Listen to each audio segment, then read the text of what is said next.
Hi, and welcome to Phantasmal Farce's Adventurise, where we delve into the world of entertainment and see if we can pull an adventure out of our arts. Our aim is to inspire and to show that so long as you look, almost anything can be a tabletop adventure. So don't be intimidated, and let's see what we can stitch together. I'm Alan, and I'm the forever GM Macastrix of a group of players in Wales. I love casting my 4th level arcane eye over stories and seeing how they translate into adventures. In this episode, we will be adventurizing Aquaman. Aquaman is a 2018 DC film directed by James Wan. Famous for the Saw franchise, this is definitely a lot less gruesome. This is not LOTFP fodder at all. IMDb describes the plot as Arthur Curry, the human-born heir to the underwater kingdom of Atlantis, goes on a quest to prevent a war between the worlds of ocean and land. It's a classic adventure fare with a 65% Rotten Tomatoes score, so there's not much to elaborate on. So without further ado, opinionize. Like everyone to say hello to Rodri.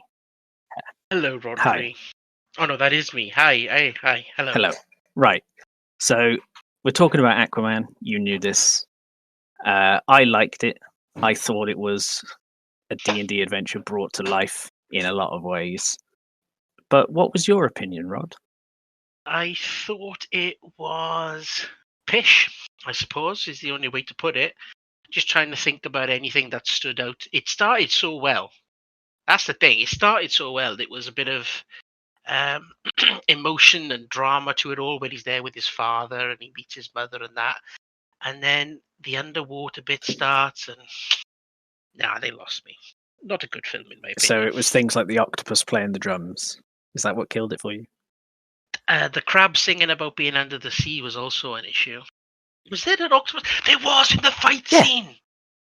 That's right. Yeah, I thought you were being facetious. It actually is a real thing. Yeah. Yeah, I mean, people detract.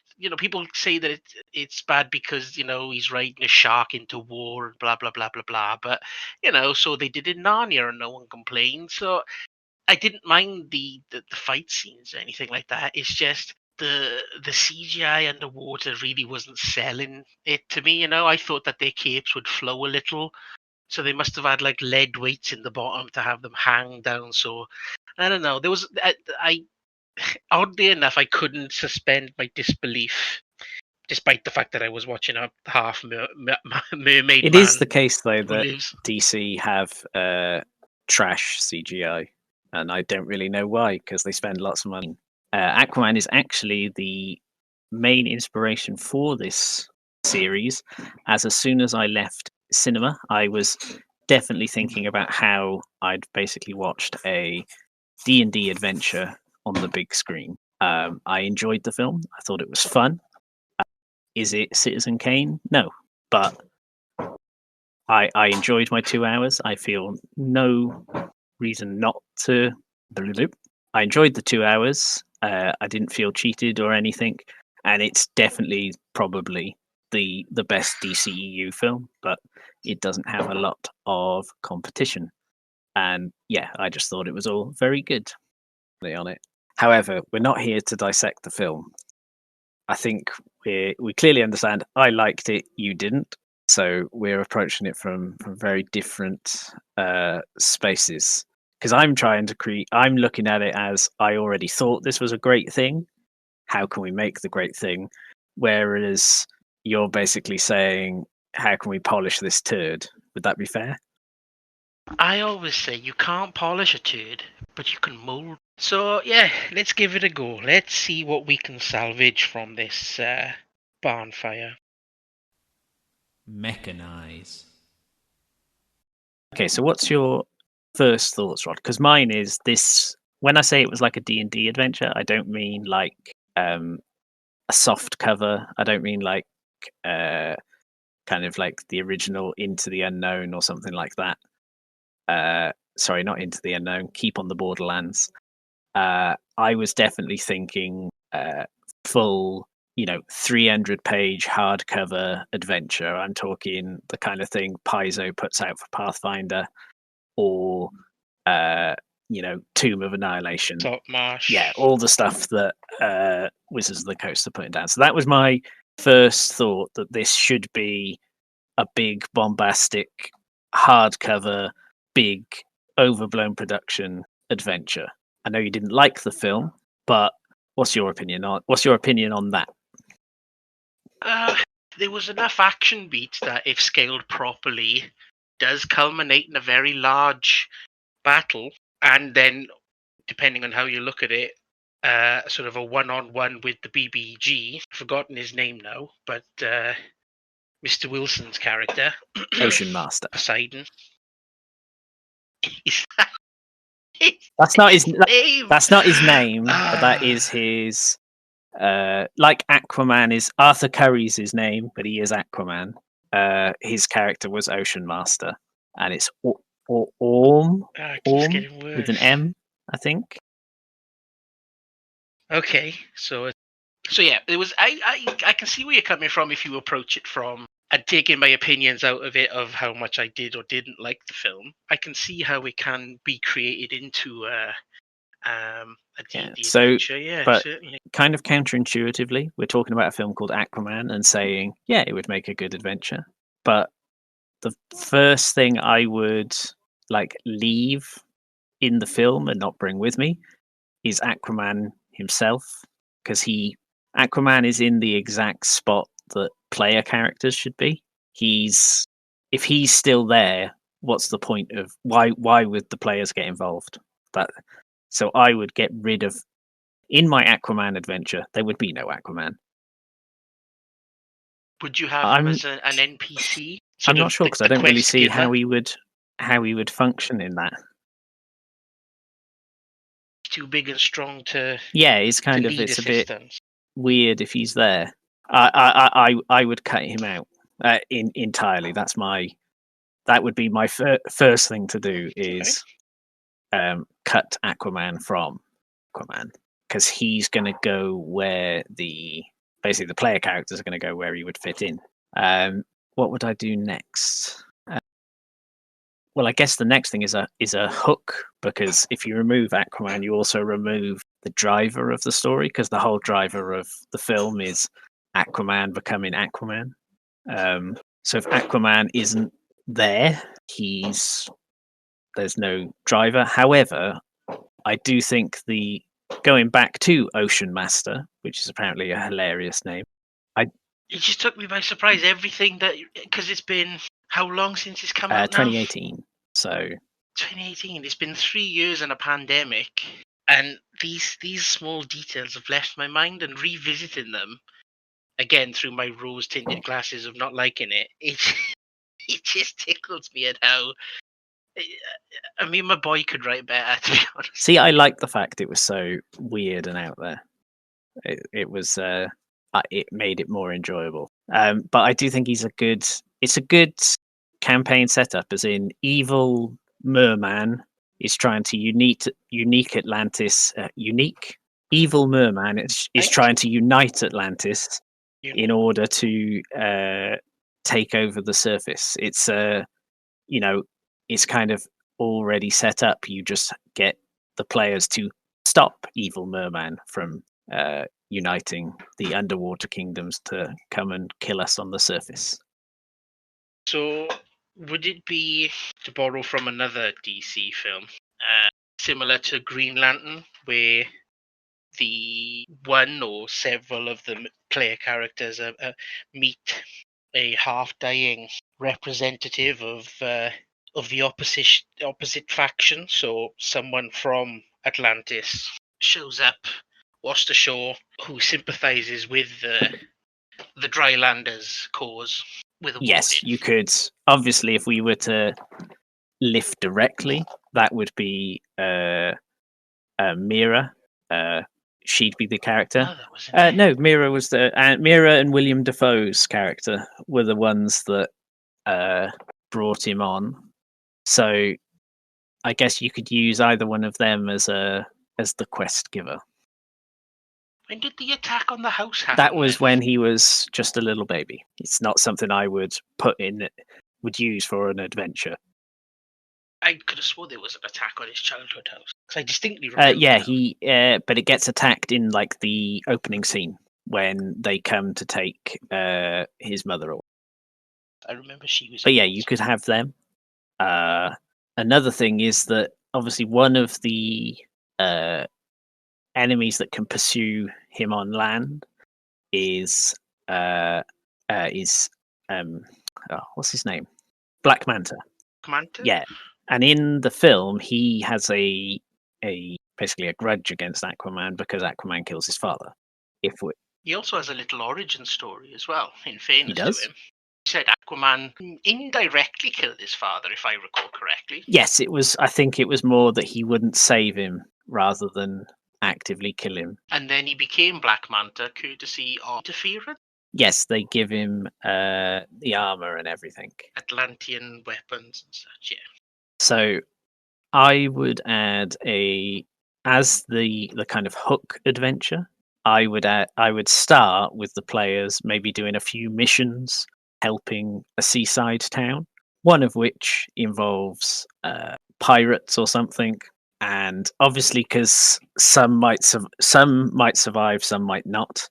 Because that's the thing with an adventure is you can't plan out exactly who everyone is going to be, because they could basically people can throw your plans out the window.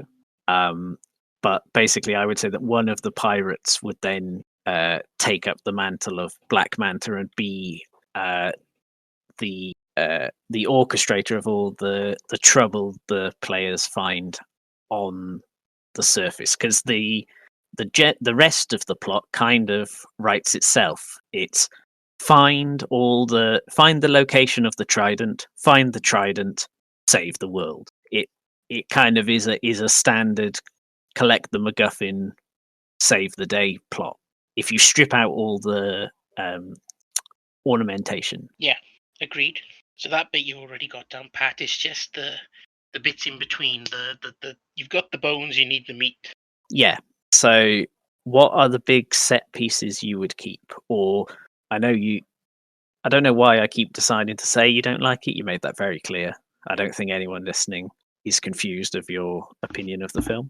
But if you had to, what is one of the set pieces you would definitely want to feature in a D&D adventure if you were playing in one or running one? If you had to, what set piece from the film would you keep or definitely want to see?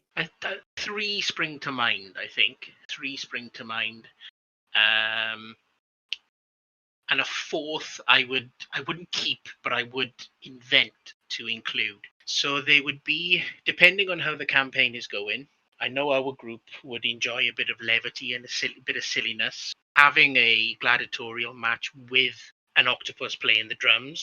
Okay, yep. That would go down well. Depends on, how serious you're taking the game and how gritty you want it to be. So you can either keep it or not. Naturally, you have to have the conclusion. Yes, the battle. The battle, either somehow using rules for large-scale warfare, or you manage to, cut a sway through to get to several minions first, and then, it's just sort of mortal combat between the leaders, and everyone sort of stands back and allows that to happen. However, how much reality is in that is whatever. Thirdly, it would need to be sort of workshopped a little, but I did like the chase scene. So where were they, in Florence or Venice? It was Italy somewhere, was it, or Spain? It was Italy. It was specifically Sicily. So the running of the rooftops, being chased by Black Manta. That one could be done again. Specifically, springs to mind. What was it when we were playing? Not Rise of the Rune Lords, Curse of the Crimson Throne. We were chasing after Trinia, and what they call the shack, the shingle. Yeah, so something akin to that, but rather than just a chase scene, it's a chase / combat. Yeah, I have to admit that was the one that I was thinking of. Which is odd because it's the one that doesn't take place underwater, and it does appear that an awful lot of what I want to take from it seems that like I apparently like everything about Aquaman apart from Aquaman and anything to do with water. But yeah, it's the chase scene I thought would be very good. And lastly, what I would Is- include but isn't part of the film So this is your creation, yeah? this is something that I would find necessary for the plot, but isn't part of something that we keep. Is some sort of search for a secondary MacGuffin which would allow any or all of the party to survive underwater. So some sort of shell necklace which allows water breathing, special Yeah. spell that lasts indefinitely that the wizard could cast. You are right. You are right that if you take away Aquaman and replace him with player characters, you need player characters that can survive underwater. And to give everyone the option, rather than everyone going, I guess I'm a Triton then, I would suggest maybe that. Something along those lines. Could make it as interesting, or as, it could be an enchanted bit of driftwood that sank with a special elven ship many years ago. Whatever it is that you deem necessary. Maybe it's the octopus's drumstick. Who knows? Just get her done. And that's basically how I do. I mean, the rest of it then is just the filler in between, the social political interactions and that lead you between these different points, and the character building and so forth. That is leads to an in between each of the combat actions. Really, those are my choices. What would yours be? Well, I definitely keep the Black Manta Sicily scene, which we've already discussed.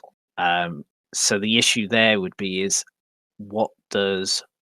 how do you translate that into an adventure? How do you make it so that people want to run away? I think his power would have to be upped slightly, because if he was how he was in the film, I think the player assumption would be to fight him rather than to run away. However, if he can literally level a building, people are going to go, don't hang around. So I would change it slightly so that he was not only chasing them across Sicily, he was also destroying bits of Sicily, so that there was an element of, we're going to go left, but oh no, left is destroyed, we've got to go right. So I'd make it less of he's fighting them and more a environmental challenge.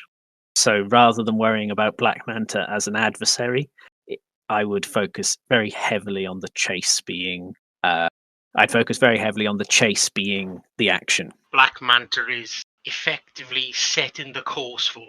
Yes. Yeah. Again, like you said, the chase from Curse of the Crimson Throne was definitely something I was thinking, but the chase in Curse of the Crimson Throne is the other way round. The players chase a person. Yeah. So you would have to put some effort into enticing the players to run rather than to chase. Would that be an opportune moment, depending on where in the adventure it would be, to demonstrate his Black Manta's, that is, strength by offing an NPC? So this Mira character, possibly, if she's helped them and led them this far, and obviously without there being a love interest and a need for her to be around, would it be that you would demonstrate, say, for example, a power word kill and a need for them to scarp her? Don't know. That would all depend on whether people cared. Because you say that you could kill the NPC, but I wouldn't bother killing them if no one cares about them anyway, because they could just fade away. Yes, but they would be afraid for their own lives, and rather than having to kill a player character, you'd have to kill an NPC to get that across first. So you're saying, whereas I was saying destroy the environment, you would go for him destroying an NPC. Yeah, that's how you would incentivize running away. Yeah, because I'd be more concerned with keeping my PC alive than having my PC fighting, amongst a crumbling or destroyed building. I, as a player, I would probably be confident in my plot armor. So that rug would need to be whipped out from under them quite quickly and sharply. Okay. I have I have the kind of opposite thing. I think that killing an NPC enforces the plot armor more, but that's something to kind of discover at the table with the group you're running it with, I guess. So in conclusion, it does appear that the Black Manta scene, that's definitely the winner of Aquaman, I think, in terms of elements of an adventure. So obviously you are a player and sometimes GM in our group. But yeah, I would possibly be on the lookout for something inspired by that added into a game in the future. Systemize. So yeah, I pretty much from the start have said that I thought this was a big hardcover D&D adventure.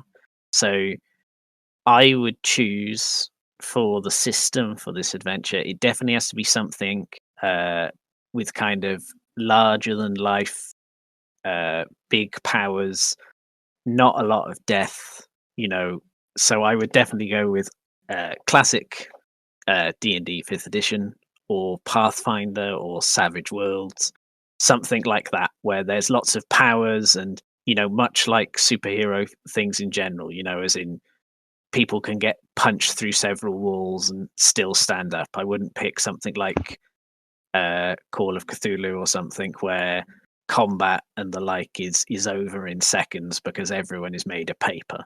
I'd definitely go with D&D 5e or Pathfinder 1st edition or 2nd edition, but obviously I've never played 2nd edition, so those would be my choices for systems. And I wouldn't go for anything that wasn't similar in feel to that. I don't really have much to add to that. Yeah, no, I'd completely agree.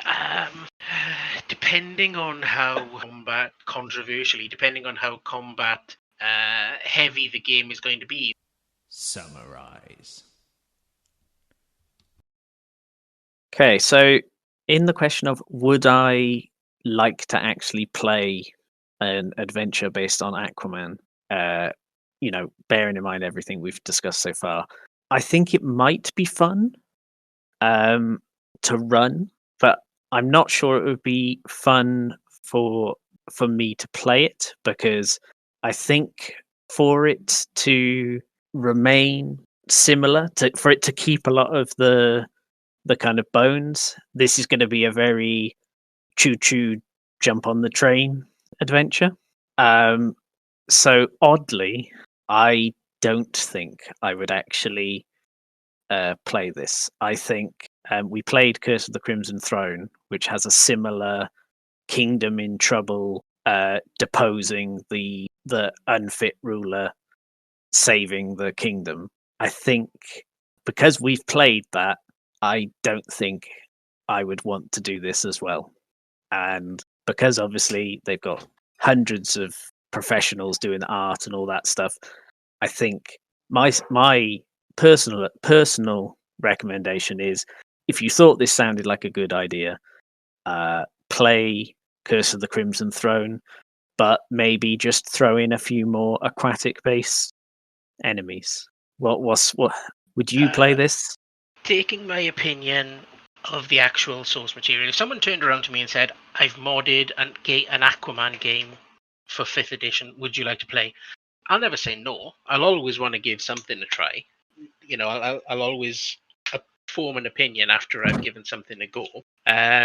So yeah, I'd give it a go. Depending on how well put together the story is, I wouldn't be confident in my own skill to be able to do that. If I had someone else better than I make the story, I would run it to the best of my abilities. But I would certainly play it. Yeah, I'd never say no to a game, however odd or silly it is. I mean, you can always rely on trying a game. You can always try something and regret it after, than never try it and regret not having ever played in the first place. Who could forget the fact that we searched an entire city for a single lock for a single key? We did, but that that is a story for.